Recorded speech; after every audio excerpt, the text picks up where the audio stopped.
Amrita recording studio नौतन।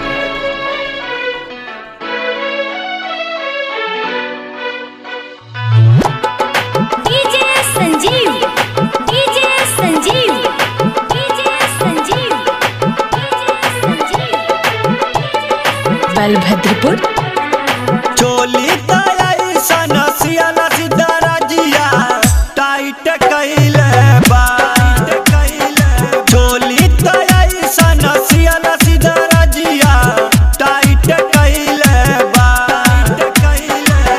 भर के पाजा में पीछे से हमके, भर के पाजा में पीछे से हमके लागे की धइले बा। चोली तैसन सियाला सिद्धारा जिया टाइट कइले बा। चोली तैसन सियाला सिद्धारा जिया टाइट कइले बा। DJ Sanjeev, DJ Sanjeev, DJ Sanjeev,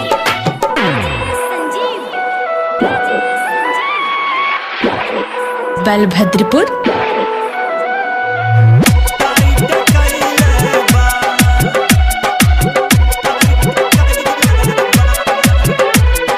चूकल बाहू कहमा कैसे लगाई, कहले ना कुछु कहात हो। एहो सखी कमी कितना ले कही, कहे में बानी लजात हो। कहे में बानी लजात हो। चूकल बाहू कहमा कैसे लगाई, कहले ना कुछु कहात हो। एहो सखी कमी कितना ले कही, कहे में बानी लजात हो। नीचे के तीरा ऊपर रही तो, नीचे के तीरा ऊपर रही तो हाइट कइले बा।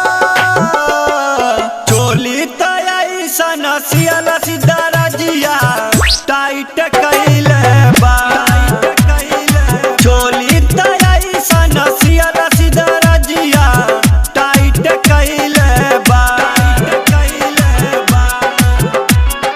DJ Sanjeev, DJ Sanjeev, DJ Sanjeev, DJ Sanjeev, Balbhadrapur, Balbhadrapur. Sangam Vastralaya से कपड़ा ले आई, कैलस सब बारे बाद हो।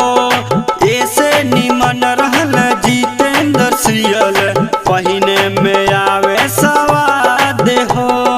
पहिने में आवे सवाद हो। संगम वस्त्रालय से कपड़ा ले आई, कैलस सब बारे बाद हो। ऐसे निमन रहल जितेंद्र सियल, पहिने में आवे सवाद हो।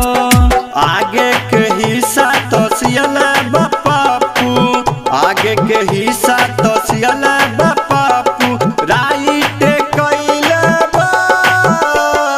चोली तैसन सियाला सिद्धारा जिया टाइट कइले बा। चोली तैसन सियाला सिद्धारा जिया टाइट कइले बा।